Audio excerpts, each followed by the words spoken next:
First year I was here, we were doing And of course, the planning commission doesn't necessarily, 5 years ago.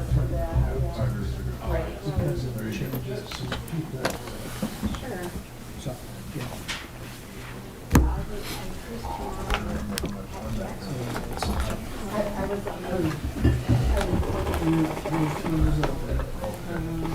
That's what they said. Well, You were trying to figure out. Yeah, Oh, because of the situation.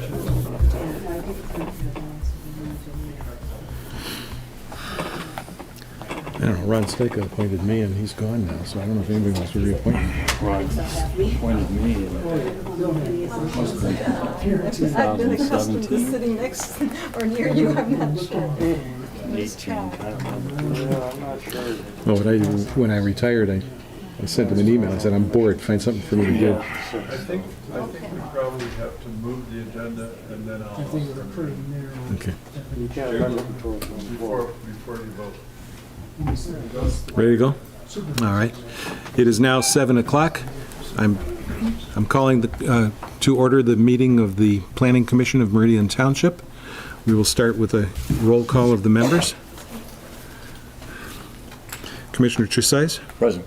Commissioner McConnell? Present. Commissioner Cordell? Present. Commissioner Shrewsbury? Present. Commissioner Richards? Present. Commissioner Snyder? Present. Commissioner Primo? Present. And the Chair, Commissioner Bloomer, is present. We are all present for this meeting. The next is public remarks. There are members of the public present. Does anyone wish to address the board at this time? There will be another opportunity during specific items that the board will discuss. At that time, you will have another opportunity if that's the reason you're present. And at the end of At the end, also at the end, I'm sorry, it's the third time. So, okay, the record should reflect that no one wished to address the board at this time, so we'll move on to item 4, approval of the agenda. Is there a motion to approve the agenda for this evening's meeting? Motion by Commissioner Cordell. Is there a second? Supported. I'd like to offer an amendment to the agenda. I move that we postpone the vote on item B of our agenda, which is related to the approval of SUP 2291 titled Grand Reserve, until we have consulted the Okemos School Board to determine the impact that a potential influx of students on an already overcrowded Cornell Elementary School might have. And I further move that we appoint a member of the commission to contact the school board for the purpose of making this determination and report back to our next meeting. If I get a second, I'd like to speak to it. Second. Seconded by Commissioner Richards. Is there discussion? I have no problem with the concept. I think it's a good idea, but my problem is with the location. Since our meeting, I've gotten several personal contacts of feedback upholding my objections. I think that we do not have enough information on the cost benefit to make the decision at this point, and I think one of those decisions is the fact that in 3 years, Cornell Elementary has to either be torn down and rebuilt or expanded because they are severely overcrowded at this point. The addition of that many residents in that area only exacerbates the problem, in my opinion. So that's just one of the issues. I also think consulting with our ecology commission and looking at other factors is important. And like I say, I'm not opposed to the idea, but I think that it behooves us to both listen to our citizenry, and I've heard a lot from them, and I think we need more information to make an adequate decision, and that's why I raise the issue. So I think we should eliminate the vote until the next meeting. You're talking about item 8A? Yes. No, excuse me, it's item B. That's item 8. Eight sometimes look like these. Yeah, correct. That's a communication, but the vote is B, if I'm not mistaken, is 8A. It's 8A. 8A? Unfinished business, item A. Oh, okay, SUP gotcha, 24. okay, I'm sorry. Then, yes, that's what I'm talking about. Any further discussion on the motion? Maybe just a clarification there. Is the motion to remove that item from the agenda or to change the way we act on that item? So proper motion in this case, given that we're talking about the agenda, would be to remove the item from the agenda completely and not discuss it. If the intent of the action this evening is to seek additional information, the proper motion would be when that item comes up to table it. And we would want to know specifically, under the special use permit requirements, what information is needed, given that that was not discussed at the last meeting. And I think I stated that in my proposal. If tabling is what it needs to be, then tabling it is. But Commissioner Richard? I guess, again, just thinking about this out loud, if there's more discussion, we could leave it on the agenda, have the discussion. When it comes time for a vote is when we could table it. If there was more discussion needed in addition to the points raised by Commissioner Primo. That's fine. I just wanted to raise the issue and give you my opinion. If that's the place to do it, that's fine. So I guess I would remove my second, and if you want to remove your motion, we can. We Then can do do it that way. That's fine. All right, so that, if I understand what's going to happen, then when we get to item 8A, there will be discussion on the agenda item 8A, but there will be a motion to table the vote on it until further information is gathered. And I guess the other thing that it does allow, of course, is for the applicant to say whatever they want to say in this process. If we I remove it appreciate right that. now, the applicant doesn't get an opportunity to say That anything. makes sense. Right. Commissioner McConnell? Do I understand correctly that we also need an amendment to remove the consideration of prior minutes since they're not in our packet? Yes. So I would move that we amend the agenda to remove the consideration of prior minutes, which we don't have access to. All right, let me step back for a moment. Commissioner Primo, have you withdrawn your motion? I withdraw my motion, yes. Then we will consider Commissioner McConnell's motion to remove the agenda item, the approval of the minutes, item 5, from the agenda. We haven't voted on the agenda yet. Correct. Support. All right, I don't know that we need a roll call vote for that. do we? You vote on the agenda to approve it, and then vote on the agenda to amend it. Well, if it's No. a friendly amendment. I'm withdrawing friendly the amendment, not amendment, yours. so it's just, we just need to approve the agenda and As then go to the minutes As amended. issue. Approve it as amended. All right, let's do that then. So we are now, Sorry. we are now on item 4, approval of the agenda as amended by Commissioner McConnell. All in favor? Aye. No opposition. The agenda is amended by removing the approval of the minutes, which had been item 5 on the agenda. Yeah. So we are then on item 6, communications. Those communications are included in the packet. Anyone have any discussion on the communications, or should we move on to the next item? All right. Seeing none, we are then on to item 7, public hearings. First is item 7A, SUP 22-101, MSU to Lake Lansing Connector Trail Phase 1. Good evening, ladies and gentlemen. Township engineering staff has submitted a special use permit application for the construction of Phase 1 of the MSU to Lake Lansing Connector Trail. The special use permit is required for the trail because it is built in the floodplain of the Red Cedar River. The segment that we are looking at is from Hagedorn Road, crosses Red Cedar River, follows the river to about Dawn Avenue, and then follows the north side of the railroad track, and then connects to Grand River Avenue here, roughly across the street from Park Lake Road. This project is identified in the Township Pathway Bicycle Master Plan. Note, there is a Phase 2 that is going to follow very shortly. Our township engineer, Jonas, is here. He can speak to this more specifically. It is my understanding that Phase 2 is going to follow very closely and or concurrently with Phase 1. That's important because there is floodway compensating cut that's required as part of this that is accounted for in the overall project, but will happen in Phase 2. And you can see that here.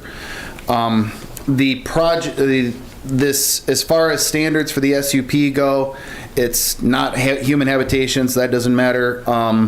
They will get a letter of map amendment from FEMA prior to site plan approval. That's in process. There's not going to be any increase in the floodplain, in the flood level, thanks to this construction. And as I said, the compensating cut more than compensates in this case, but that will be during Phase 2, which you will see shortly. That's the general overview of this project. If you're going to ask specifics, again, Township Engineering staff is here to answer specific questions.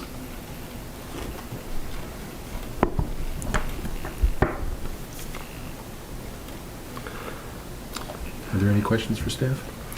I might just make one comment that's not really relevant to this application as much as a broader view. We do have a formal pedestrian bicycle master plan, and we make reference here to non-motorized users. And as the technology develops, we're going to need to be very careful thinking about what non-motorized means.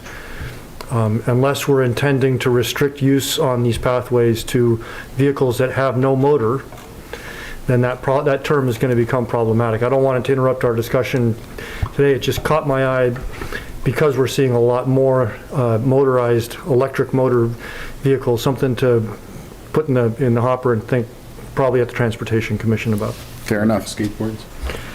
There are so many of these things. Segways, e-bikes, sure. Stone wheels with a stick through them is how I learned it. Well, with motorized wheelchairs. Exactly. Every 14 feet is for a reason. Right? Here, I can leave this here for you if you need it. If you don't have any more questions for me, I can let our Township Engineering staff talk about this for a little bit.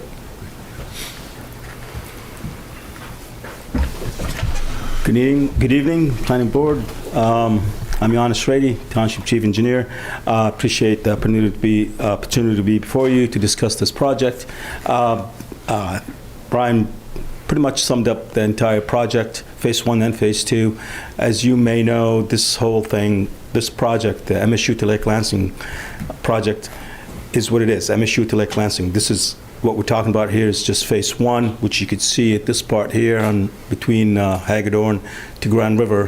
Phase 2 will pick up from Grand River all the way to basically Nancy Moore Park or the Service Center entrance. That's, that's basically what we have here tonight. What we got already done as part of Phase 2, which we called Phase 2B, which is widening the pathway on along Oakham's Road to 10 foot. We also did a section, Phase 3, which would be further towards the lake. We brought up a little connector from Hazlitt Road to Lake Lansing along Shaw Street on the west side. The big bulk of this will be really after Phase 1, Phase 2. Then you're going to have Phase 3, which is basically taking it from Marsh Road all the way to the county parks trails along the consumer energy right away. But I'm here tonight to talk about Phase 1 special use permit. And as Brian mentioned, there's floodplains that we have to deal with. Project involves crossing the Red Cedar, roughly 190 foot of prefabricated steel bridge with wood decking. It's not a timber bridge, it's prefab steel. And we have several boardwalk sections as well. And the most of the balance of it would be 10-foot wide paved pathway. And like I said, we just have to be in a floodplain. That area is floodplain, and we have to just do that. And we already got the Eagle permit for that, so we're ready to do it. As far as the status of the project has been bid and it's been awarded to Davis Construction. We are waiting the pre-con meeting. We're ready to do that, but we want to get this thing behind us if we can, so we could proceed. It'll take a while.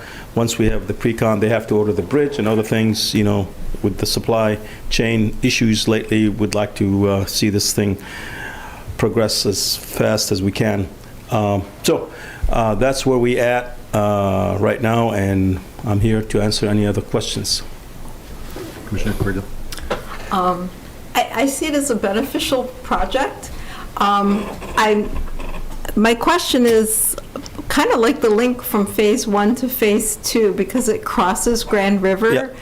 And I was looking at where the street lights are to safely cross Grand Okay. River. Yeah. Is that the question? How does it connect? Right, Okay. exactly. So what you have here is, and if you could see it, and I don't know how to zoom this, but I guess. Yeah, we can see that. Al? There you go. Okay. Now we can. So essentially, you'll come here at the light. There's a light that right at Park Lake and Grand River, and you turn left to that Foods for Living. That's where that pathway is going to cross. It's going to cross, and you're going to cross to the north side of Grand River. There's an existing, 12-foot wide path already north of the bridge, concrete, which you will follow. We're not going to do anything with it. It's already there, so that's the good part. And then we'll continue all the way to the along that route, and then until we get to Campus Hill Apartments, and that's where we will basically will be the connector. What we will do, we already got an easement from Campus Hill Apartments. We will convert one of the existing drives to the pathway, which is the easterly, the northbound. That would be the pathway. That will be converted. The entire lane would be asphalt. And then we will modify their entrance. So then we will continue along that existing drive until we get to this drain crossing right here, and that's how they connect. Gotcha. I thought that might be the case, but that's good to know. Yeah. Commissioner? Two things. One is extremely minor. The crosswalk across Grand River is actually to the west of the intersection. It doesn't really matter, but there is a signalized crosswalk there. Yes. You'll cross twice on the Right. south side. And, Yeah, that's the whole idea. yeah. It's already signalized. We don't have to do anything with it much. And I think it's just a matter of the resolution of the pictures in my old laptop, but I see the compensating cuts marked. What I haven't seen is where the fill is going that requires the compensating cut. Is that part of the bridge that crosses the river? There's going to be fill, or? Yeah, what's it the- should be on those plans. There's floodplain. This whole area where we put paving, once you cross the bridge, once you cross the river, you're gonna come into this area, right in this area. That's all floodplain. So we're gonna be working in the floodplain and filling pretty much in this area, and that's the bulk of it. And then, really, that's the area for Phase 1. So Right in this area. On the And there's plans, cross-sections I that thought were I read submitted with the application. 14-foot span, single-span pedestrian bridge, and then 14-foot pedestrian boardwalk? Well, yeah, there are sections of boardwalk. Again, Okay. I So guess the I- fill is in sections where the boardwalk, where there isn't boardwalk. It's actually filled and then built on top of the fill. And then in other sections, it's so steep that you have to do a boardwalk? right, Is that well, the boardwalk doesn't really require a fill. So Right. you're going to be above the floodplain. So those are the areas, really, it's going to be mainly after you cross the bridge, once we put the bridge, the abutments area, then in this area, there's an existing route, actually. We have an existing sanitary main that we're gonna co-locate the path so we don't disturb as much as we needed to. But then as you come to those, I don't know, 2900 Place, those big tall buildings, to the south, to the west of it, there's a big drop. That's the floodplain area. And then as you continue going east, again, you're going to have to be filling in that area. You're in the floodplain, essentially. Okay. So that's mainly the area right in this area, right in this zone that I'm looking at here. And then there was also mention of some wetland impacts and some mitigation areas, and I didn't follow exactly where. That will happen in phase 2. Phase 2, the wetlands That's is... part of phase 2. Okay, thank you. Yeah. Other questions?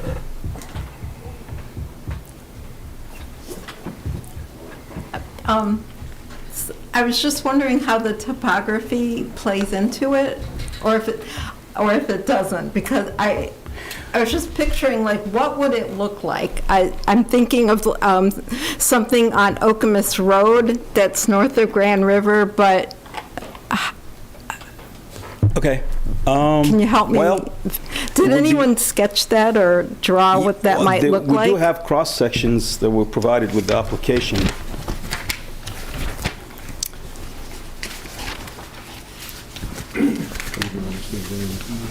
But essentially what it's going to look like, I mean, you're going to see the bridge, Right, which is, if you look at the Okemos Bridge, the green one over here, pretty much, except it's going to be wider. It's going to be 14-foot wide. And the reason for that is we have to follow the AASHTO standards because it's a federal project. And so that's the bridge part. And as you cross, it's going to be just a 10-foot paved trail as you go east towards those apartments. And then the rest of it, we're going to have to fill and then make it 10 foot until we get to the sections where you have boardwalks. And if you look at the boardwalk over here on Okemos Road, they look pretty much the same, but you're not going to see it. You don't have a road. It's going to be right next to the river, right? So I guess I'm trying to find those cross sections, and you could just follow. Yeah. okay. I didn't see it in our materials, but I was just... Okay. Toward the back of the materials provided for this, there are pages that look like this, and there are cross-sections that show different points along the Right. trail. Yeah. I think a good way of thinking about this might be like the interurban trail. If you've been on that, that's 10-foot asphalt, Okay, similar look to Sure. most of this. So a mingling of pedestrians and bicycles and... Yeah, it's Yeah. a shared path, so for pedestrians and for bicyclists. Will they separate out, or, I mean, at one Not point really, it'll I be- mean, they will share it. It's a shared path, Okay, so they will be both, using it. Again, similar to that interurban or the other trail I could think of is the Hewlett to Okemos Trail, if you're familiar with it. okay. This may seem like an odd comment, but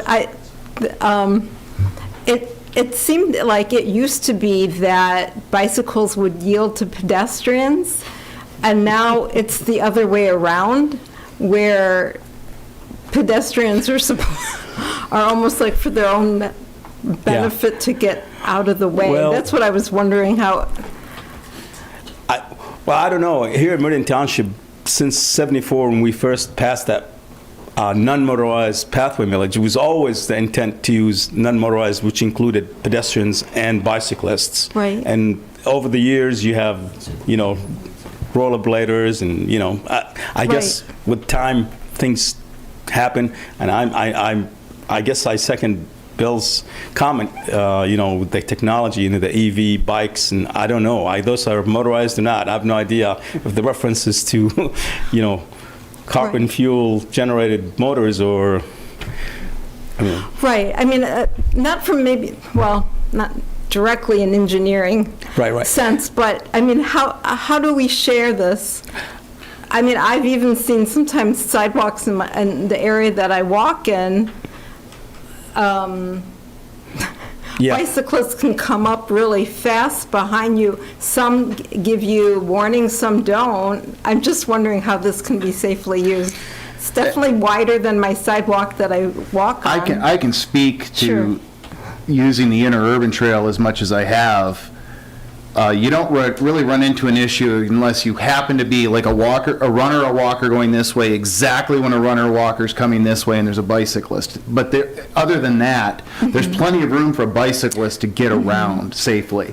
The pathway up and down Marsh Road is a different creature, but that's not going to be like this. Yeah. This is wider than that. Okay. In fact, There's plenty of room. In fact, it's a good point you bring up, actually. When we first envisioned this, I guess I'm speaking collectively here, township, elders back in '74, they picked 7 foot.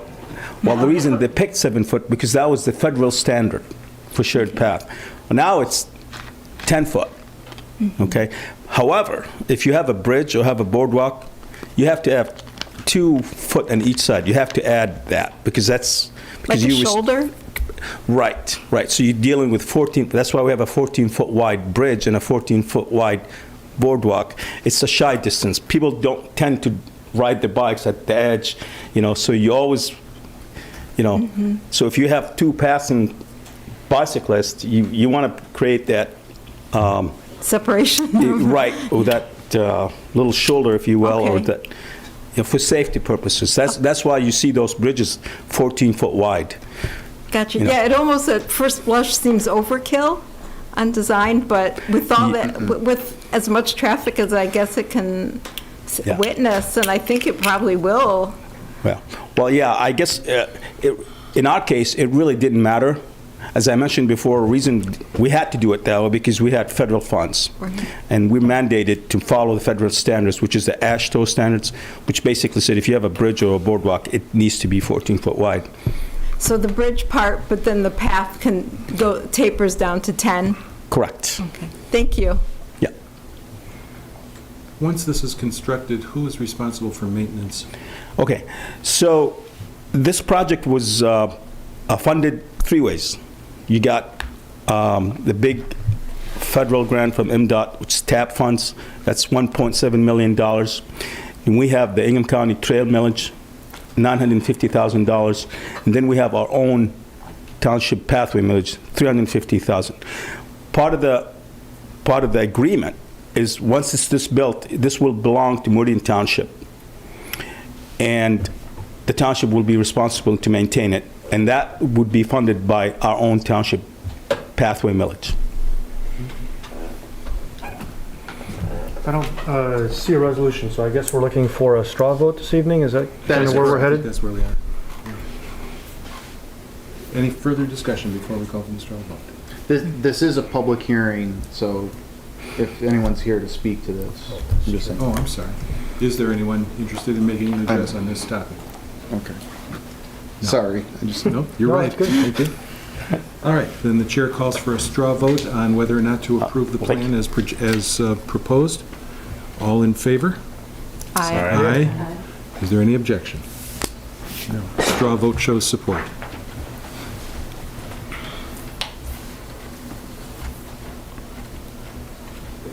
All right, we are now then talking about item 7B, Special Use Project 22-111, the Douglas floodplain. Okay. This is your second public hearing of tonight. As noted, this is Douglas J. This is a special use permit to construct landscaping, ramps, and stairs in a floodplain. So the background on this, Douglas J came in earlier this year. They went through site plan approval. And let's see, yeah, right here. This part of their building is what they wanted to improve. And because they were doing an enclosure, it was a site plan approval. And during the site plan, what we found, the floodplain goes against the front facade of the building. It took a lot of work to determine that the vestibule improvements that were approved May of this year are indeed outside of the floodplain, but we did confirm that the elevation certificate in your packet as related to this is that document. So the building is not in the floodplain. After they constructed it, they installed these ramps, stairs, and landscaping beds. They're really nice looking, but they are in the floodplain. So we gave them an option: conform with the site plan is approved, or come and get a special use permit, and here we are tonight.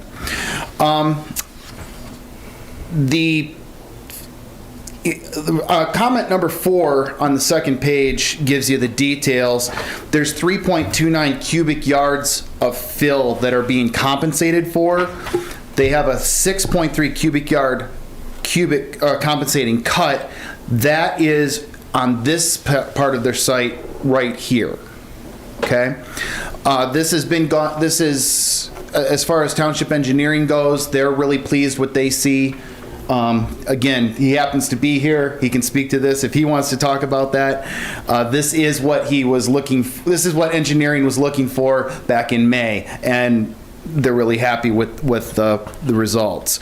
So I've gotten a lot of support from the community around the letters that I sent out. Some of those communications are in your packet, and I've got phone calls and emails as well. Well, not emails. I would have put those in the packet. So that's what this is. I can answer questions. The applicant is represented. Are there any questions of staff?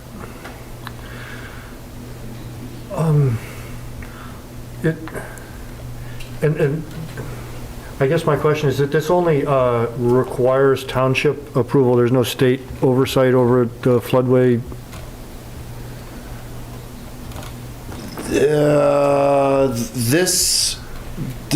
I'm sorry, since you're here, I'll ask you, is the state, Eagle got to sign off on this? I think Eagle. Yes, that's in our ordinance. That's in our ordinance. Eagle is reviewing this. Very small amount. What is 3 point something yards? Really small amount. And I commend the applicant. It was obvious. It was just a small. Jonas, 3 yards. So. if you're going to talk a lot.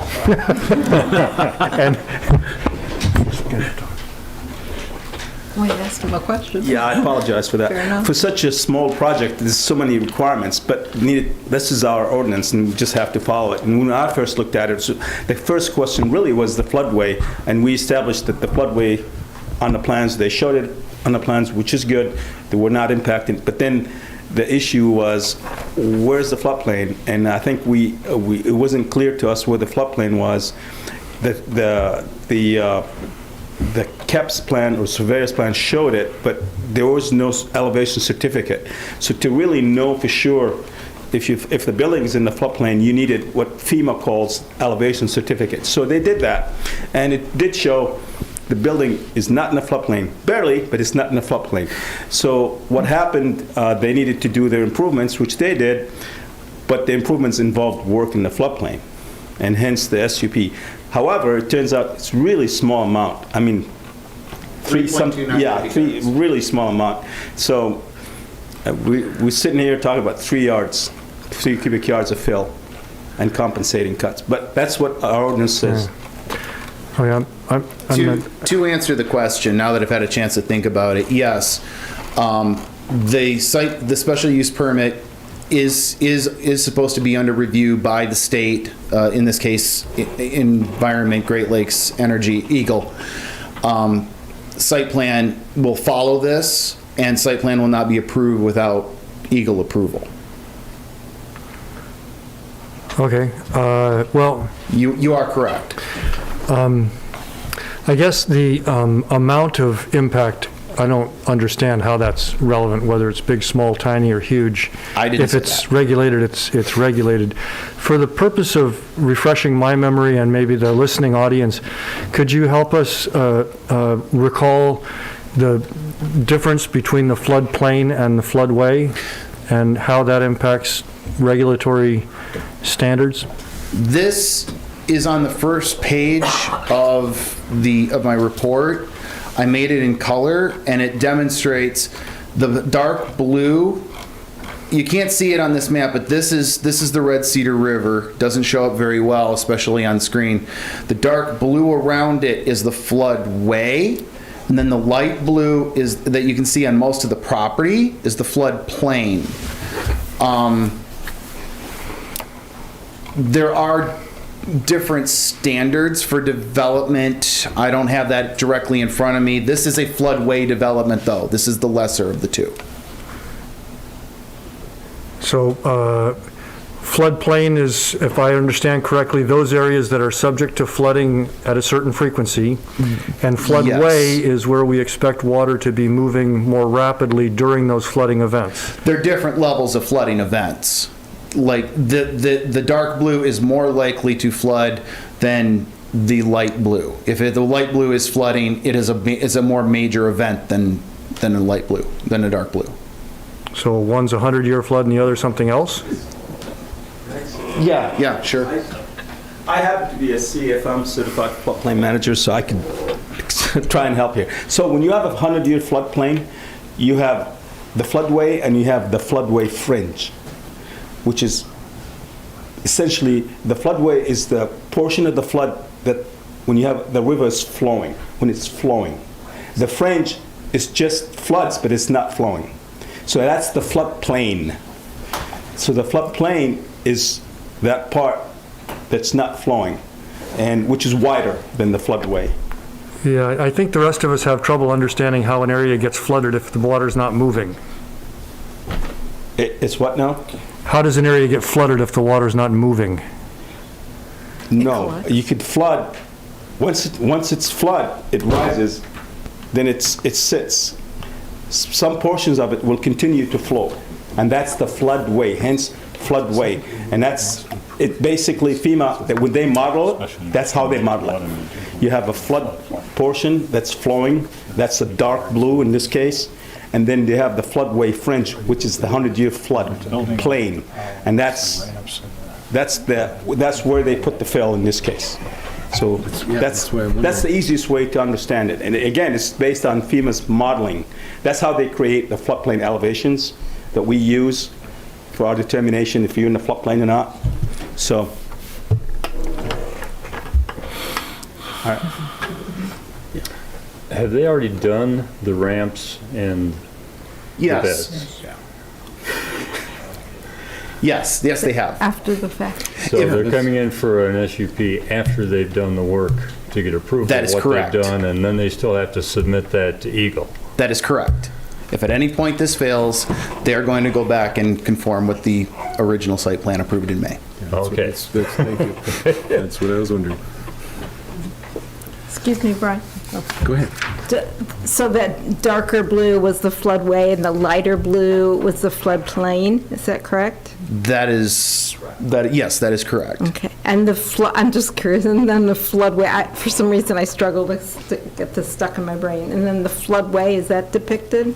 Yes, that's the lighter blue on this image on the first page of my memo. I thought that was the floodplain. This The dark blue way. okay, so I'm doing it backwards. I'm sorry. Sorry. The whole thing is the plain. The dark blue is the floodway. So this is taking place right in here. Okay, thank you. Any further questions or comments? I have a question. It's related to this, but specifically to the communication on this SUP. I don't know, Dennis and Karen Rich, they were asking about their previous request to build a deck and not being able to put one in because the post that they needed to put in would have been in the floodplain. I'm just wondering if their concerns have been addressed, because I can see what they're getting at. You know, it's like I've had separate emails with them that's back channel. Yes, but Okay. we've been in communication. Yes. I was just curious. Thank you.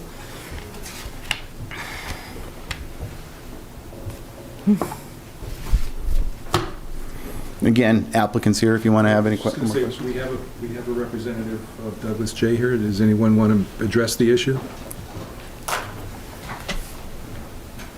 Tell us your name, please. Good evening, Planning Commission. I'm Chris Weir. I'm an architect with Studio Intrigue Architects. We were the designer for the improvements.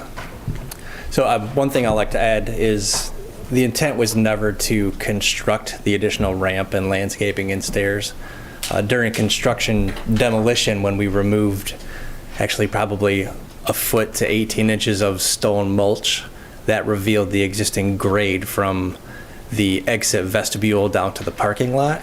So to construct a ramp at that slope would not have been in ADA compliance. So that's what brought forth the need for the ramp and the steps out to the existing parking lot. Did the contractor get ahead a little bit with construction before we received approval? Yes, that happened. I apologize for that, but that was how this all came about. I'm happy to answer any questions you might have. Is it safe to assume that the contractor's unlikely to make that mistake again? I certainly hope so. May not get paid. Are there any questions or discussion with this? Thank you, sir. Thank you. Any public comment on this issue? No? There is none for the record?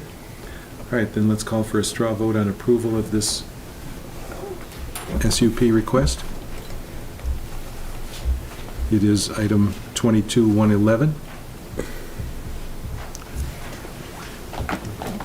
Roll call for the straw? We just did, Just a straw. Okay. All, I'm not going to call a roll on this. All in favor of approving the special use permit request 22-111, say aye. Aye. Is there any opposition? I'm still trying to make up my mind. All right, there's one abstention. All right. Very good, thank you. So that's going to be on for action at the next meeting. Yeah. Staff will present a proposal for the next meeting. Yes, that is true. Thank you.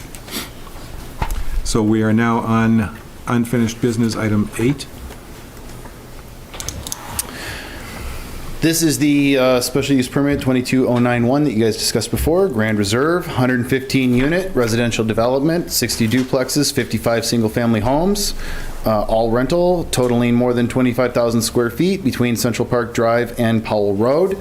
You had a public hearing on this on October 24th, and you had some questions from that. Answers are provided. You did ask about the catastops. Those are reported there. You asked some other questions about square footage of the building, landscape screening on the northeast corner with the Kirk property, and the proposed roadway that's got to go through the wetland buffer on the west side. Information to those have been provided in the packet. The subject property is inside the urban service boundary. It is served by public sewer and water. It was rezoned from RA in February of 2021. The rezoning was conditional after the applicant offered 6 conditions, which are listed in the staff report. This development of the property was limited to no greater than 220 units. They're proposing 115. The development shall include no fewer than 25 single-family detached homes. Developer is providing 55. Number 3 and number 4, they're 2 stories in height. They have enclosed garages. Condition number 5, the rezoning is conditioned on the approval that within 2 years of a special use the special use permit and wetland use permit, if any necessary, will be approved, or the zoning will revert to the RA district, and that was made clear at your public hearing. And finally, the eastern 11 acres of the site are to be developed as the single-family detached homes, which they've also complied with. I understand your concern that you stated earlier. We can reach out directly, and or if you want to appoint a person, that's fine. We have contacts with the school. I'm going to a school meeting tomorrow myself. But as far as what I've presented here, if you have any more questions, I can answer. Of course, the applicant is well represented. Discussion? I had some couple of questions about the wording of the resolution that was included in the packet. The first one, which is on page 52 of the PDF, has 10 conditions listed. Correct. And condition 3 refers to the site plan and the concept plan, and I'm trying to... I apologize. That's terminology from a former lifetime I've carried in. I consider the site plan to be the official site plan submittal that comes after, by requirement, after the special use permit is. The point here is that if during the official site plan review process we find that they have changed something, then if that variance is not approved, then the site plan cannot be approved. It comes back here and the plan attached to this has to be changed to reflect that the variance for the road through that buffer on the west side wasn't approved. I apologize for the confusing terminology. So I didn't even think about it. The second term should read site plan? No. I'm sorry. The plan, then I'll just say the SUP. The SUP. The SUP will need to be changed and the application brought back to the Planning Commission. That's a more proper way of stating that. I'll fix that. Before we vote on it? Yes, correct. Yeah. Also on condition number 7, any review comments from the Ingham County Drain Commission and Township Engineering staff will need to be complied with. So, wow. So no matter what the Township Engineering staff come up with, that's law, that's requirement. Well, or the Drain Commission, is that common? There's a lot of power. It's a copy paste. Yeah, I mean, I dropped that in there. It's a pretty standard. I mean, I'm assuming they're commenting on the plan, on the application before them, and they're not general comments. Yeah. I think that's pretty common. Is it? Given what went through what happened with the Daniels Drain project, the Drain Commissioner carries a lot of weight and influence. It's amazing. I was in email communication with one of you today about number 10. I'd like to explain what that means. During the public hearing, the applicant presented 4 facades that were available. What we're getting at with number 10 is that we don't want a repeat of the facades within 3 on either side of the road. So facade A can't be next to facade A on either side, and it can't be in front of it or kitty corner as well. That's where that's trying, so we end up with a good mix of the different facades available. That's where that's trying to go. If you don't like that, we can strike. No, I'm fine with it. It's just you don't have repeat in there.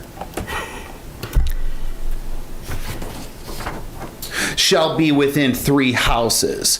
No design or color or material shall be within 3 houses on either side. I don't. Okay, but you see where we're going with I know this. where We you're can trying rework. to get. I'll rework it. We'll see if we can make that clearer language. What you're trying to say.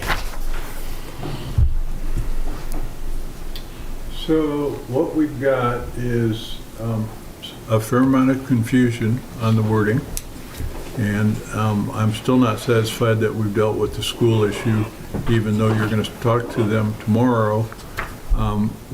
We do have a school that is struggling in terms of population right now, and their plan is 3 years away. I'm assuming that this building is going to take place sooner than that, and I'm also assuming from the description of the person bringing the proposal that it's going to be a community for transient families who will probably be younger with kids, and that means we're going to put added pressure on a school that is already overburdened. Like I say, I'm if we decide to go with it, that's fine, but I still think we need to get more information, and I don't think we've done our due diligence in terms of the cost effectiveness. And so I really think that it doesn't hurt us. It's going to snow 2 to 4 inches tomorrow, so I don't know how many shovels would go in the ground tomorrow. To put it off until the next meeting to get some more information in my mind. I'm going to back off and let you.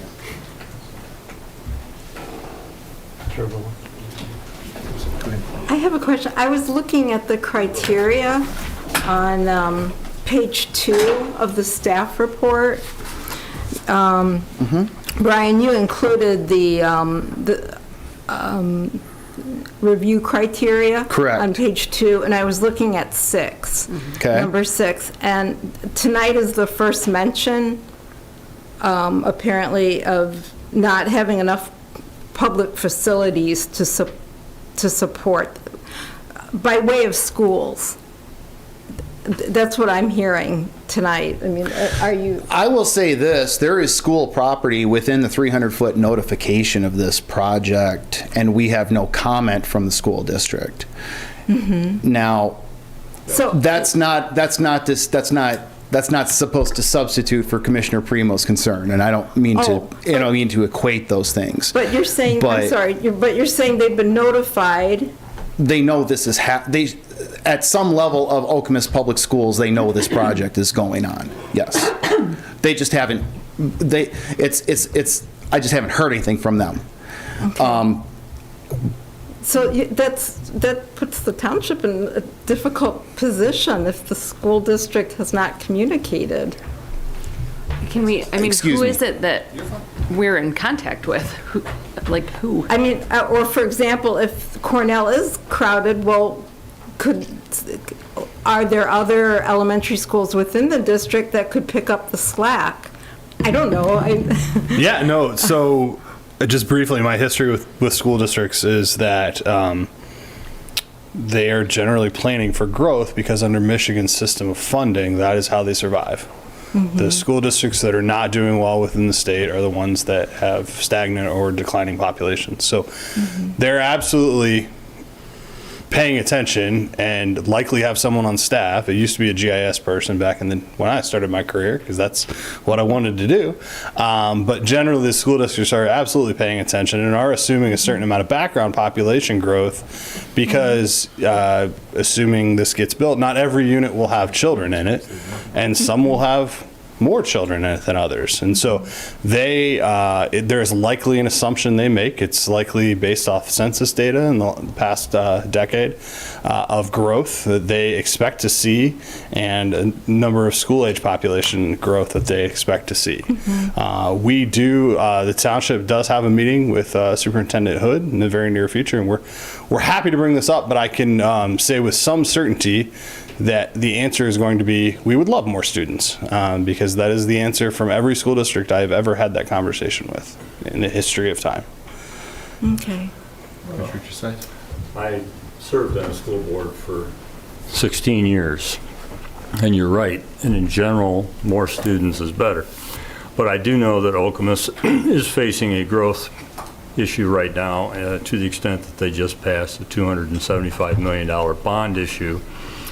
One purpose is to replace the school closest to this development because it's already quite crowded.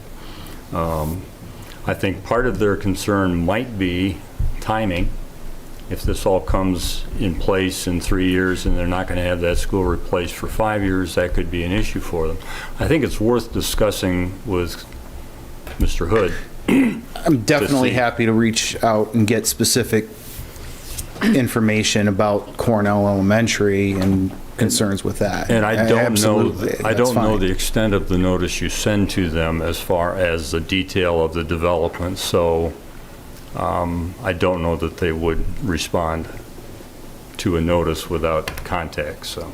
Commissioner Richards. Yeah, I think it's also fair to assume they couldn't assume that the millage was going to be passed. No. Up until last week when it got passed, so it's hard to comment really without knowing for sure that they were going to get approval and that sort of thing. So I would agree that, and they had an election going on for school board members and the millage, so they had a lot of other things on their mind besides a project that was going to be somewhere out in the future, so. And to run a school system. So I think, I would support I support the idea that we get additional information before we vote on it. I think one other issue for me is, I get the exception that we're asking for in terms of the wetland, and I understand that that's the only way we get a road all the way across. But if we're going to have rules and we're going to continue to make exceptions, so what prevents the next person that comes in to say, well, you made an exception here, and I feel my argument is just as valid. I just think that for me personally, we just need to do a little more homework. And like I say, in 2 weeks, if it makes sense to us, then let's say yes. But in terms of gathering more information, I don't like being pressured. And I also don't like the argument that it's zoned to build on anyway, so that's justification for it. Well, that comes across as a bit of a threat to me. And I think, again, I'm not saying it's not a good project. I'm not saying that it might not work. But, and the word I also heard in the "it never happens" was that's an assumption. And I think we are making assumptions without having had the conversation. And I'm repeating myself, and I apologize for that, and I don't need to take up more time in the meeting. I just think it's not going to kill us personally to wait and then make a decision. I would, if you were done, if you do bring that matter up with the superintendent or whomever it's appropriate with, I would say not only to examine Cornell, but if the district-wide, that there would be room for projected number of children in the district. I mean, we had an elementary school on the western edge, but decisions were made within the district. But I don't think you should limit that discussion just to Cornell Elementary. I think it should be examined district-wide. Okay. Yeah, I agree with that. The question is not whether Cornell can accept an influx of students, it's whether the school district can handle an influx of students. Comment from the protagonist? I was just going to add a couple things, at least from a practical experience. I'm living in a community that's very similar, and there's about 82, if I recall exactly. I could be a little off on the number, could be 84, but I think it's 82 units that I'm currently living in, because I was telling you I live in the communities that we develop.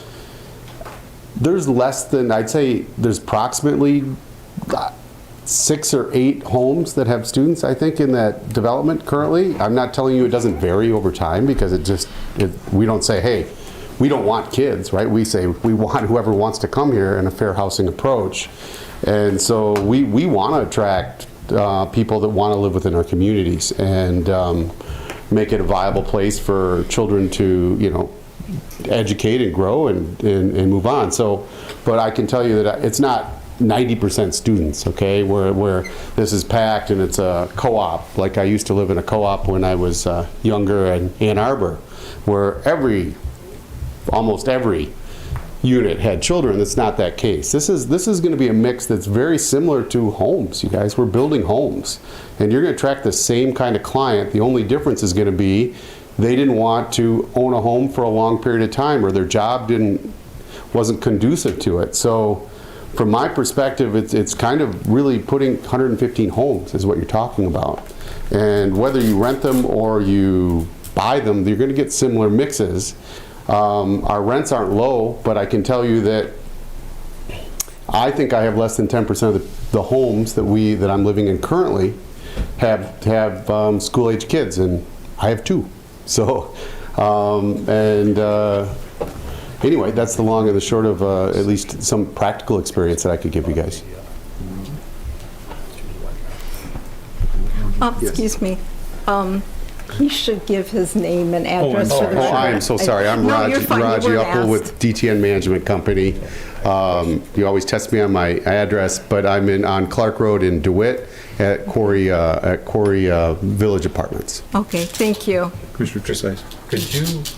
You've got a couple of these types of developments in the area, one in Holt and one in DeWitt. Yes. Could you get us some sort of an idea of what that has generated as far as students, K-12? My guess, and that's what I'm trying to say to you, is my guess that out of the 84 units that I have today, it's less than, I'm going to say 2 per household, as I'm going to say is an average, and that's just a guess. I'm living there and looking, but not counting and monitoring, if that makes sense.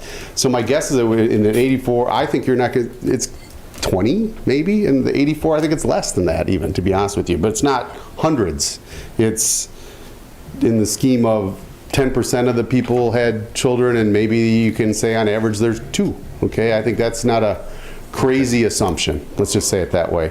And do I think it varies over time? And it's going to vary depending on who lives there. It does vary, and we encourage families, and we encourage empty nesters, and we encourage. And what I really like about our communities is that diversity of mix, where you have an empty nester who's, back in the day, it was a big community, right? It took a village to raise children, and to some degree, you see that village kind of approach happening in our communities. Thank you. So you're going to get empty nesters, you're going to get young professionals, you're going to get families, you're going to get scientists that are working at the FRIB and things like that. Any other questions of this witness? I move that we table this vote until the next meeting. And just so that you guys understand, our concern from our standpoint, we're not trying to put a gun at your head or trying to push it forward, but we do have a timeline in which we have to move this SUP process forward, and it's relevant. So from our perspective, we'd like to move this forward from the standpoint just that we want to make sure we meet our limits that are complying with it. We think we complied with everything within the SUP, and as a matter of fact, tried to make it more attractive for the community. The last thing I'd like to add on this too, as you talked about the road and the variances and things you were talking about to try and get our road through, we could mitigate and make room for this, okay? And I chose not to. We're trying not to mitigate, and that's why we're in this wetland buffer. But if someone came back to me and said, go mitigate this, we could get out of the wetland buffer, and that's a viable option, and we have the land to do it.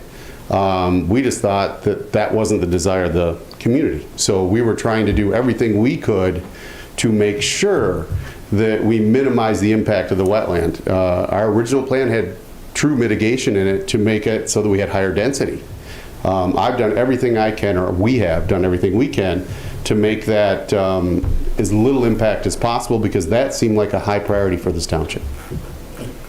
If I could add on to that road crossing. Your name, I'm sorry, Joe LaCricchio with DTN Management, 316 Birchwood Avenue, Traverse City. That road that goes through is, it's in the wetland buffer. It's not taking out wetland. It's in your 40-foot designated wetland buffer, which is often common practice. And as Raji said, your board had asked, try to avoid mitigation. We certainly have the land where we could go eliminate wetland and mitigate it to a mitigation standard, but we are avoiding that at everybody's request. The other question I have with respect to this is, we do have timeline considerations, and there were several items that were laid out by the board as a condition of approval, or that were conditions of approval. And one of them was the timeline, and this basically has to be through the SUP but within 60 days from now. So if this goes back and the school board is looking at this and we don't have answers quickly and we get delayed on an agenda or whatever, and we're nearing the holidays, we could slip on our timeline. And we did everything that was asked of us quickly, and so it's a major concern of ours. The other thing is, if I'm not mistaken, RA, Brian, is 4 units to the acre, basically, 10,000 square foot lots? 10,000 square foot residential lots. So if this reverts back to RA, which is a use by right zoning, with 30 acres at 4 to the acre, you're talking about 120 units that can be built there, use by right. We're less than that. And we're a different product type. We're going to have, as Raji said, a blend of residents. So if this falls back and it reverts, then we come back with an RA plan that's a use by right. It really doesn't fall on the schools. This is something that's already zoned within your district. So I'm not quite understanding, this requirement coming up now at this point in our process. Thank you. All right, Commissioner Primo has made a motion to adjourn this item. Table it until the next meeting, I think specifically in order to seek and receive input from the school district about the impact of this project. Is there any discussion of the motion? Needs a second. Is there a second? I will second. Seconded by Commissioner Richards. Is there any discussion on that? I'd like to speak to the motion. As a former construction manager, I get the building issues. I don't think 2 weeks is going to hurt. I also hear the argument that you could build more units, but I also understand that the economic climate is more favorable to rent than build and buy. So that doesn't feel like, that it is what it is. I'm not saying that it can't happen. I'm just saying, let's get a little more information. And I don't think 2 weeks is going to hurt your 60-day schedule. More than likely in 2 weeks, we're going to say, the school's going to say fine, and we're going to say fine. But until we know, I think we should. Commissioner Cardinal, did you have a comment? I did, but why don't we listen to Director Schmidt, and then I might. Oh, I didn't. I'm sorry. Follow up. Quite all right. I just snuck up real quick. I just wanted to clarify that we do not meet in 2 weeks. We meet in a month. We only have one meeting in December. So. That's okay. Oh. I was actually going to ask. This is November. Oh. Correct. We only have one meeting in That's November? That is correct. And Oh, I apologize. I was going to ask if staff could speak to this timeline so we know what the actual parameters are.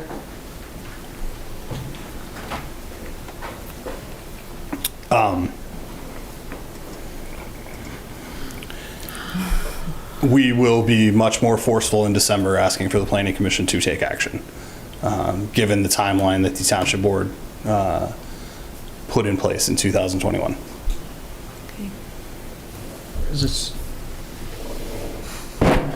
So, if we meet in approximately a month, does that still meet the 60-day timeline then? Yes. We'll make it happen. It's going to be extremely close.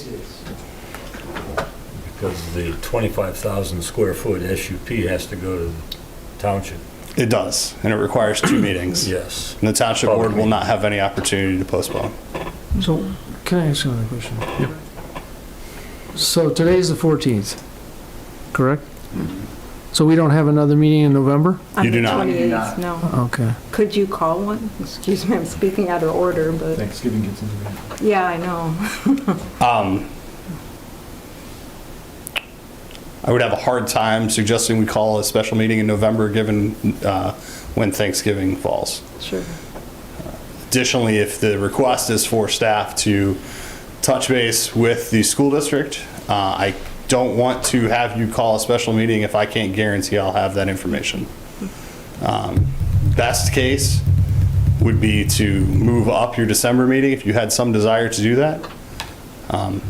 But again, based on how the calendar falls, it's unlikely that you're going to be able to meet twice in December either. You keep saying twice in December, but you mean twice in November, right? No. Each month is like Oh, it's both months are that way? Correct. Okay, There's only sorry. one more I meeting this year. apologize. Commissioner McConnell, did you have a comment? Yeah. I am not in favor of a motion to table this item. My sense is that the applicants have been at it for quite a while, that the township board has made its feelings clear, and that the applicant has gone to significant lengths to comply with the township's desires on this property. My sense is that what's being proposed is, in my view, an improvement over what could be built by right. I don't recall examining the availability of public education as a service being a criterion that was this strictly used in making this sort of decision. I find the arguments about preservation of open space illogical. I have pointed out some minor flaws I find in the resolution for approval, but I don't think they rise to the level of delay. So I oppose the motion to table and intend to propose adoption of the resolution to approve.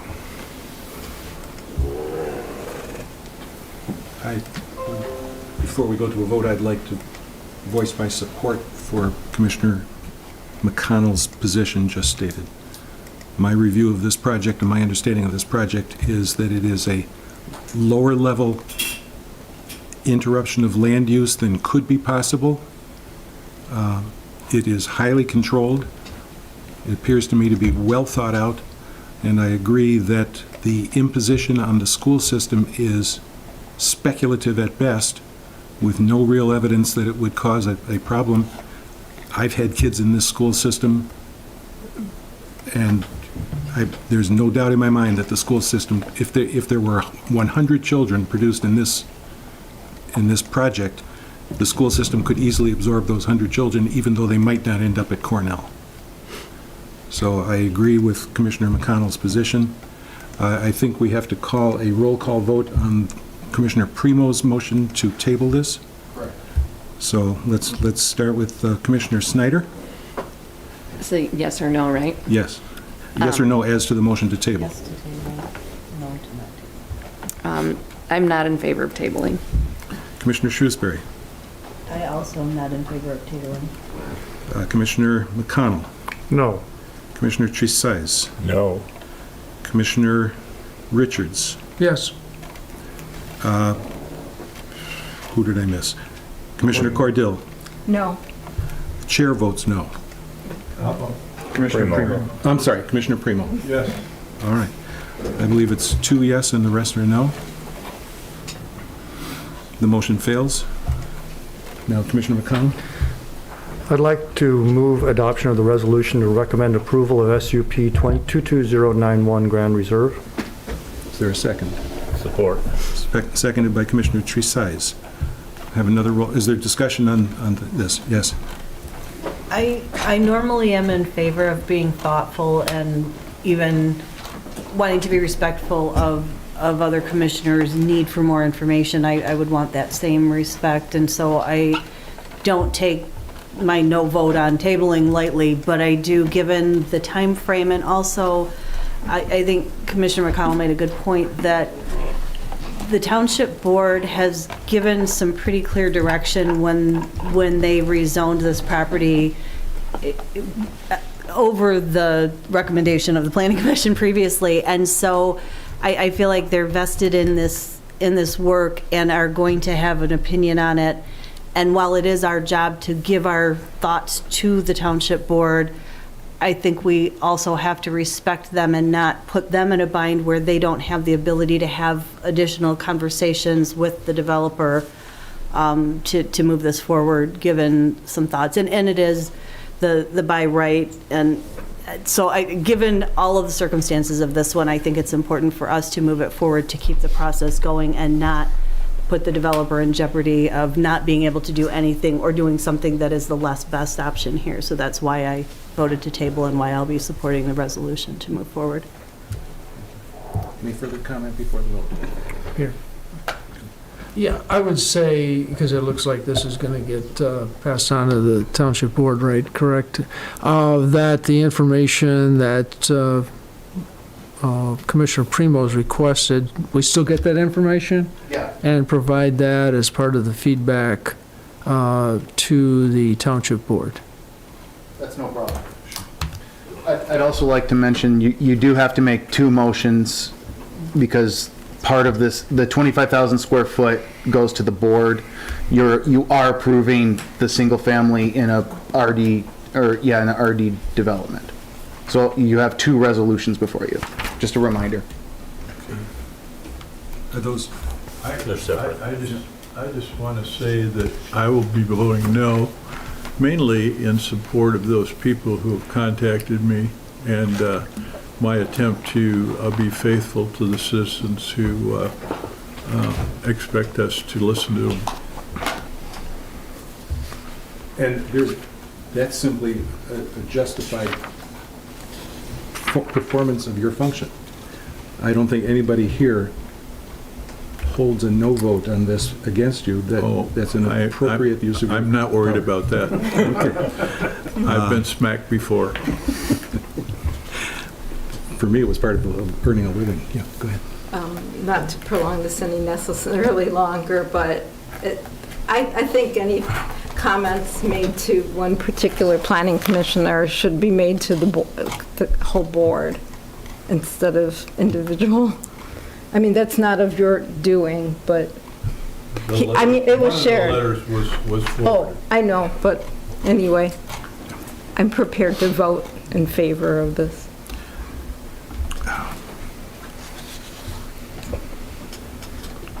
Brian? Correct. Which is the first one we are voting on?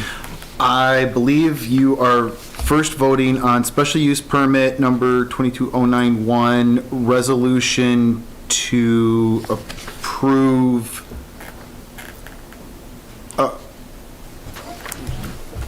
In the unfinished business. Let's Actually, see. should we ask the person that made the moved That's it? valid. What did you move? I moved approval of the resolution to approve special use permit 22091 Grand Reserve. The special use permit in my packet has the same number, both for Correct. the land use and for the size of the building.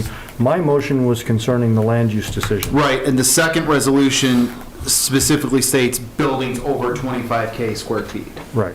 So the first, I'm assuming you're doing the first one. I was addressing the first resolution in our packet. All right. With that clarification, then, the motion as proposed by Commissioner McConnell, I'll call a roll call vote for that. Commissioner Tresize, Yes. Commissioner Cordell, Yes. Commissioner Shrewsbury, Yes. Commissioner Richards, Yes. Commissioner Snyder, Yes. Commissioner Primo, No. and the chair votes yes. The second, I would make a motion on the second resolution to approve the construction of a building with more than 25,000 square feet. Building or buildings in excess of 25,000 square Second. feet. second by Commissioner Cordell. Any discussion on the second? Either I way. think they switched us earlier. It's Did okay. It's okay. You look so much alike. Yeah. We're wearing the same Same clothes. Second by Commissioner McConnell. On the right. Mhm. All right, is there any discussion on the second motion? No. Seeing none, we'll call for a roll call vote on the second motion. Commissioner Primo? No. Commissioner Snyder? Yes. Commissioner Richards? Yes. Commissioner Shrewsbury? Yes. Commissioner Cordell? Yes. Commissioner McConnell? Yes. Commissioner Tresize? Yes. Chair votes yes.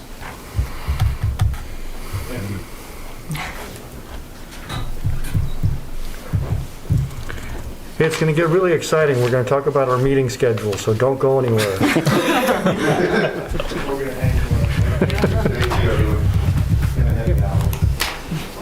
You too.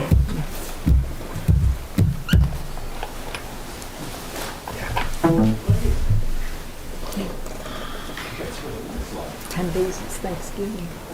We are now on item number 9 on the agenda, other business, item 9A, 2023 meeting schedule. Thank you very much. As is tradition, we bring this forward every year.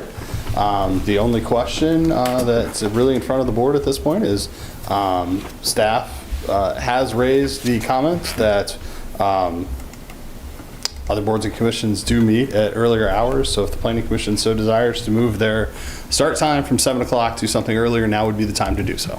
Other than that, these are the proposed meeting dates for next year. We have checked them against all of the holidays that the township recognizes, and we should have no problem getting packets out in an appropriate amount of time for each of these dates. Do we need a motion on meeting calendar? We do. It's technically a resolution. Oh, there it is, yeah.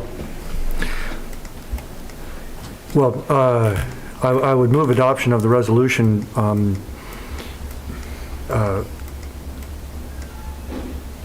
and when we have a chance to discuss it, I'll speak to the issue of timing. The chair seconds the motion.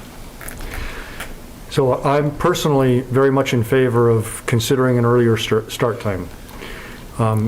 Back in the days when I was working long hours, 6 or 6:30 was a real challenge to get all the way from the campus to here on my 2 little pedal bike. But my life has eased up a bit, and an earlier start time would be more convenient for me personally. I know other commissioners may have other restrictions, so I'm not, I'm amenable to either way, but my preference would be to start earlier if possible. How much earlier? I could go with 6. 6:30 would be a fine compromise for me, but I'm happy either way. I would also be interested in an earlier starting time. I'd be more partial to 6:30 myself, but I could probably make 6 o'clock work also. Commissioner Shrewsbury? So given that I am still working those long hours, 6 o'clock would be a real challenge for me because I'd be probably racing to get here and finish up. But I could compromise with 6:30 if that was the preference of everyone else. Any other discussion? No. Some of us are free all day long, so The construction will be done at least. all right, then, are you, procedurally, there would be a motion So to... are you proposing to amend the proposal to 6:30? Yes. Is there a second? Second. Seconded by Commissioner Snyder. All right. All in favor of amending the proposal, the calendar to 6:30 rather than 7 o'clock? I guess we need a roll call, don't we? No. No? Probably No, Okay. it's an amendment. All in favor, say aye. Aye. There is no opposition, so the calendar, if approved, would start at 6:30. Now we go back to the motion to adopt the calendar as amended. I'll move. You have That's right, it's already on the motion. It's on the table. This one we need a roll call vote for, don't we? I think. Commissioner Primo, Yes. Commissioner Snyder, Yes. Commissioner Richards, Yes. Commissioner Shrewsbury, Yes. Commissioner Cordill. I'll abstain, it won't affect me. Well, why should I dictate what others have to do? Okay, going to be that way, all right. Commissioner McConnell, Yes. Commissioner Tresize. Yes. And the chair votes yes. The calendar is approved to start at 6:30. Thank you very much. My daughter appreciates you. All right, we are now on other business, item 9B, sign ordinance update. Thank you very much. So I think we're there. After a long period of time working on this, the township attorney and I were able to hash out the last 2 items that the Planning Commission talked about several months back when we reviewed this. First off is the flag language. Subsection 14 has the language we believe is going to be perfectly workable in this ordinance. Doesn't change a whole lot from what we have now. It just clarifies a few things. Specifically the differences between residential and commercial in some cases. The second item was the temporary signage, which frankly is the main point of this entire exercise. the township attorney's office is recommending the language that you find in subsection 20. This takes into account another Supreme Court case that was actually decided, I believe, earlier this year, that allows for some flexibility in terms of off-premise versus on-premise signage. And so the way they've structured this now is functionally what happens is the political signs become off-premise signs, because if you say, vote for Tim, Tim is not actually on those premises. So that is an off-premise sign. It is a reasonable workaround that we've found to try and make this happen, because the previous way we structured the political signs by giving them additional signage because it was an exercise of free speech, they believe because we are calling it out specifically, we would open ourselves up to potential challenge. This way, we are remaining entirely content neutral with respect to those signs. There's a time period, there's a square footage requirement, all those things are still in play. They're just called something a little different now. In terms of on-premise signage, this is the signs announcing construction projects, property for lease, grand openings, things of that nature. And so those now have specific requirements because those are specifically related to the activity on the property. Those are really the only two changes from the last time you saw this. We did add a few definitions that we had missed the first time, but largely we're pretty happy with this. It's it certainly is a massive change to our ordinance, but it does not functionally change. As Commissioner Richards pointed out, we have a very good ordinance, and we talked about this during the subcommittee last year. We don't want to have great sign proliferation, but this does allow some flexibility while not getting to giant signage everywhere. So we would, staff would at this time recommend that the Planning Commission recommend approval to the board. Is that calling for two decisions or one? One decision. It's a recommendation on the proposed sign ordinance update. I move the recommendation. Is there a second? I'll support. Seconded by Commissioner Chasais. Discussion? Commissioner Cordell? I had a question about flags in the memo, second paragraph. So the new regulations for signs which allow for 2 signs in single-family residential districts and 1 in other districts. What is the township complex located in? What kind of district? As a reminder, we are generally zoned residential. The township complex? Yes, this property, the majority of our property. As a reminder, though, earlier this year, the Planning Commission did recommend and the Township Board adopted an ordinance to exempt all township signage from the provisions of the ordinance. Oh, okay. The reason why I thought this because a municipal building would probably have a state and U.S. flag, and maybe schools as well. Exactly. Okay. Thank you. That answered my questions. Additional discussion? Commissioner Chasais. I'm curious how the off-premises temporary sign provision would work. How many signs can you have on your off-premises? I mean, looks like 24 square feet in size per side in total. So it's, let me get to the right section so I make sure. Section 20. An individual sign can be up to 8 square feet. In total, you're allowed 24 square feet. So generally, you're looking at 3 or 4 signs probably. And I can tell you that having done a little bit of code enforcement this cycle, 4 signs was about where I saw people, by and large. There was 1 or 2 outliers that had a lot more, but the majority of people had 3 or 4 signs, and it was a specific pattern of signage. So we did look into this somewhat specifically to determine whether or not 24 is a reasonable number, and we believe it is. I know I meant to bring this up before, and I apologize if I didn't. I'm grappling with the notion of content neutrality, and I think I understand the logic behind it. I just don't understand how exempting gasoline stations works in the spirit of content neutrality. It feels to me like a very big exception has been carved out here for gas stations, and I don't understand that as content neutral, so please help me understand that. Yep, so it's not what the sign says, it's the use of the property that has an exception. So I don't have to so content neutral generally is if I have to read that sign to know how to regulate it, then that's not a legal regulation.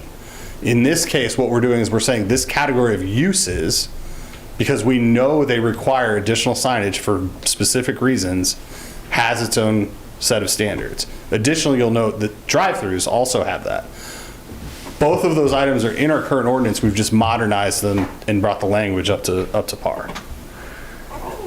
So if we tried to regulate gas station signs and say, in no case will they ever say more than $5 a gallon, Correct. then you'd be stuck, because you'd have to fine somebody if they tried to say more than $5 a gallon. That would be content not neutral. Correct. I worked in a location where that said the color of a gasoline station sign can only be red. It cannot be any other color. That is content. You have to look at that sign to determine how to apply the regulation. Because it could be orange. They didn't want green for some reason, oddly enough. That was literally the reason behind it. Thanks for that explanation. Any other discussion?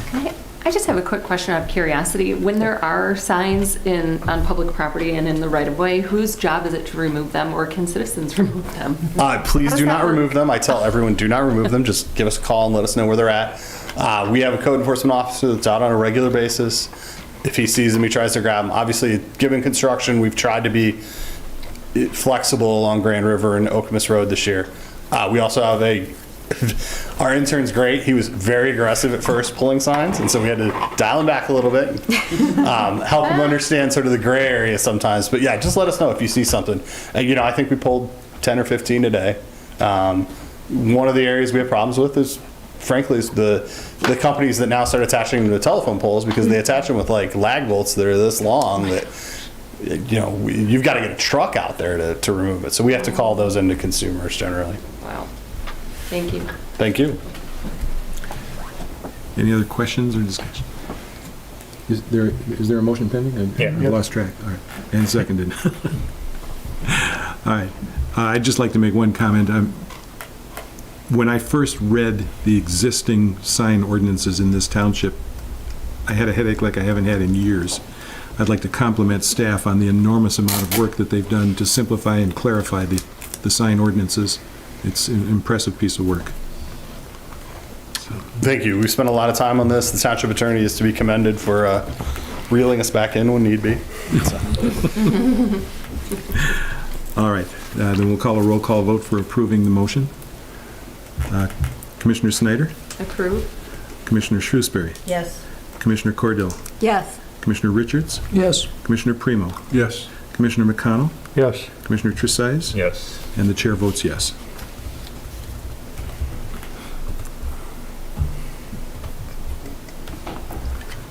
All right, signed ordinance. Master plan update. We're now on agenda item number 10, master plan update. I'm sorry? So this is our education topic for the month. I'd like you guys to start thinking about this, because as one of the things that I've told multiple people since I've started here is that if we're going to have an urban service boundary, we need to make sure that we review it every 5 years, because this is a big deal. There are very few communities that have this. It is an important part of the master plan. And so I want to make sure that you're thinking about this early on, give you our initial thoughts on it, and then at some point, probably at this point after the first of the year, we'll hold a formal public hearing, invite people that want us to talk about this topic specifically, and go from there. And so this on the screen is the current boundary. It is not a straight line, obviously, which would make this discussion a whole lot easier, but tries to follow some of the existing development patterns within the township. And so briefly, I think you can break this down into 3 parts, really. First and foremost, you have the northern end up around the lake. This really just follows the lake and the existing residential development, essentially, until you get down to roughly Hazlitt Road.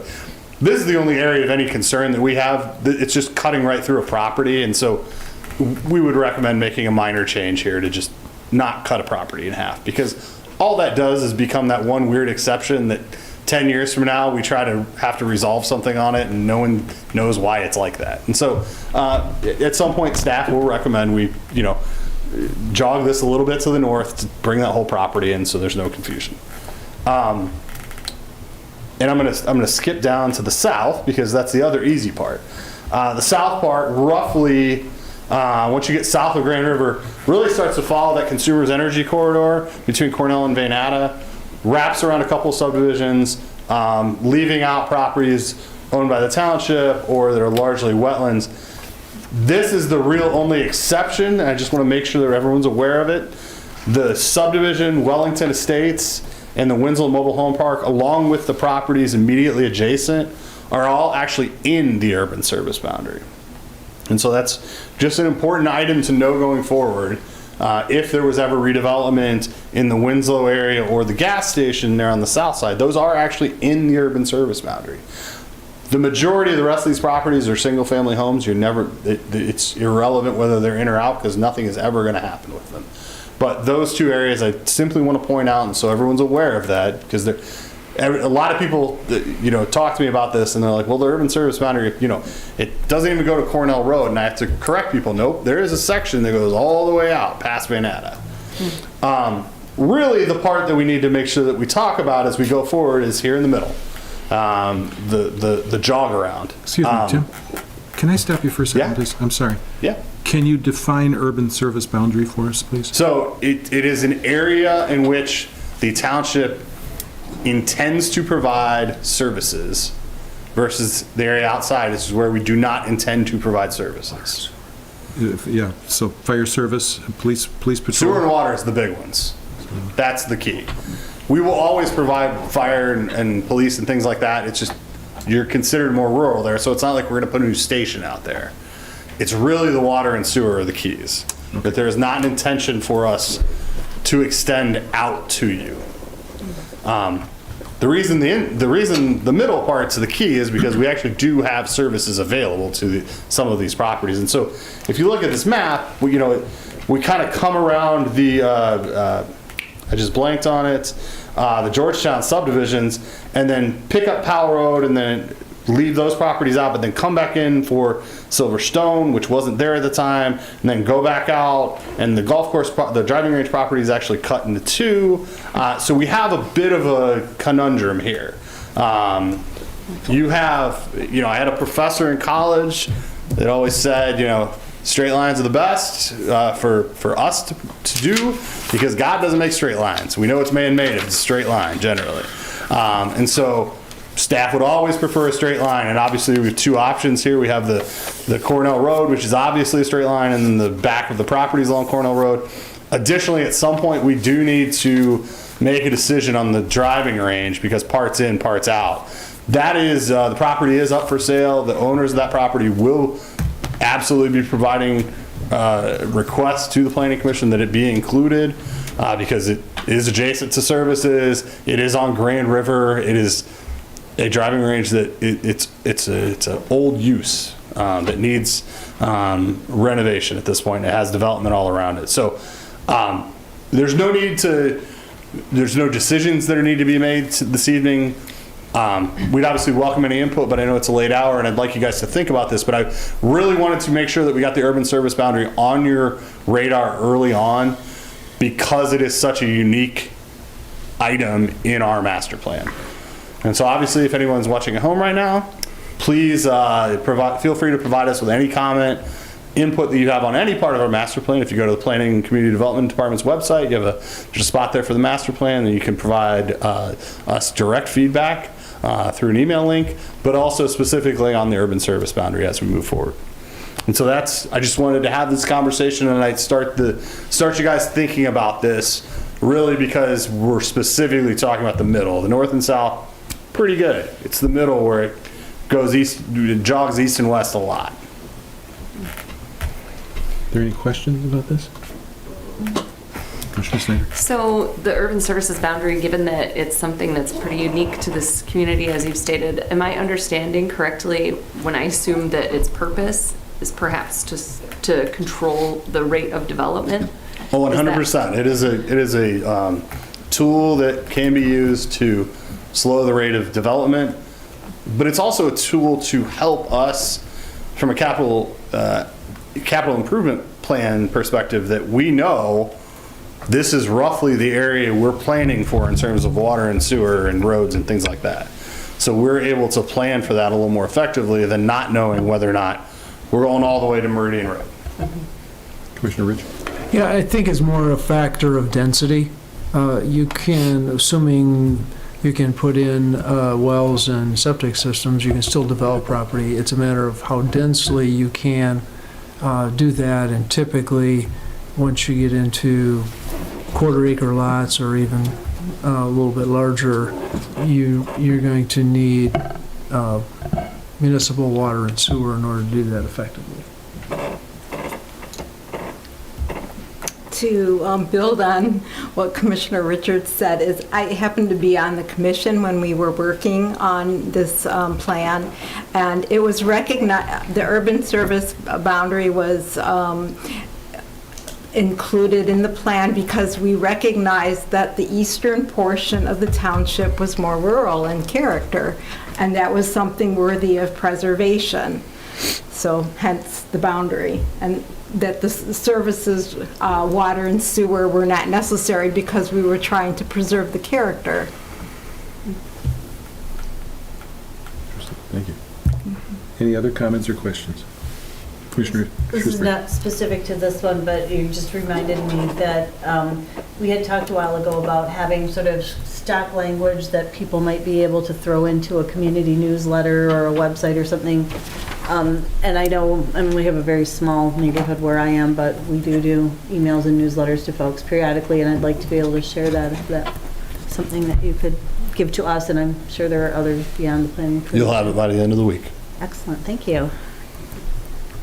But I did not know what an urban services boundary was until I joined this planning commission. It's not something they have in Lansing. Any other discussion? Thank you. Thank you very much.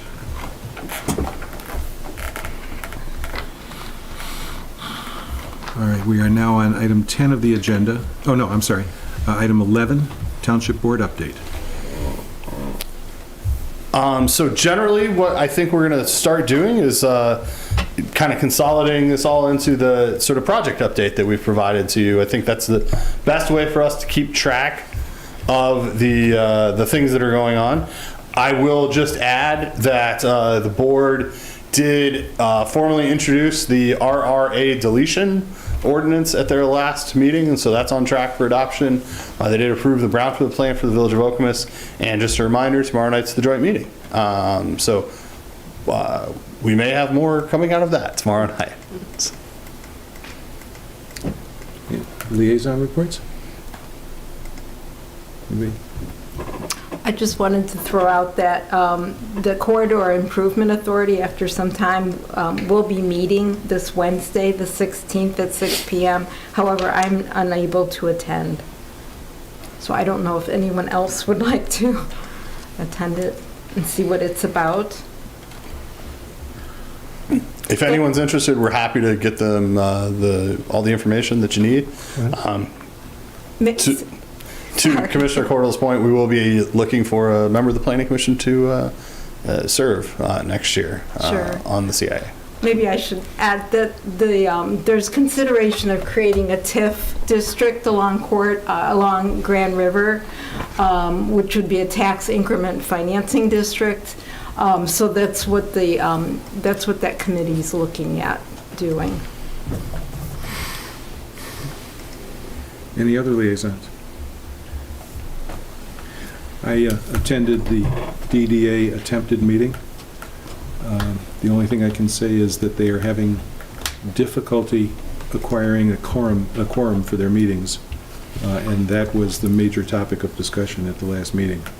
They've had a great deal of difficulty putting together a quorum so that they could actually formally function. So that's something they're discussing in great detail. Aside from that, not much else happened. Any other liaison reports? All right, then we're on item number 12, project report update. So if you do have any feedback about the spreadsheet that we provided, we'd love to hear it. Brian and I our senior planner Shorky and I were discussing this afternoon format as it relates to the annual report, which we'll be providing you soon. So now's we welcome any feedback at this point. If you want to just shoot us a quick email, that'd be great. Okay. Item 13, public remarks. Anyone, did you wish to address the board, sir? Just one or two, maybe. Thanks for the education. Oh, I'm sorry. Tell us who you are and what your address is, please, sir. Walk right into that. My name is David Medley. I live at 1804 Hamilton Road. I'm sorry we don't have more public here in attendance. Is it this common? Yes. That's unfortunate. But anyway, thank you. That'll do it for now, for the moment, I guess. Thank you. Thank you, sir. The records should reflect there are no further members of the public present, so therefore we are now on the last item of the agenda, which is adjournment. Is there a motion to adjourn? Motion by Commissioner Snyder, second Commissioner Cordell. All in favor? Aye. Thank you very much. We are in adjournment. Thanks for coming. Good night. Good night. Have a good night. Keep up the good work.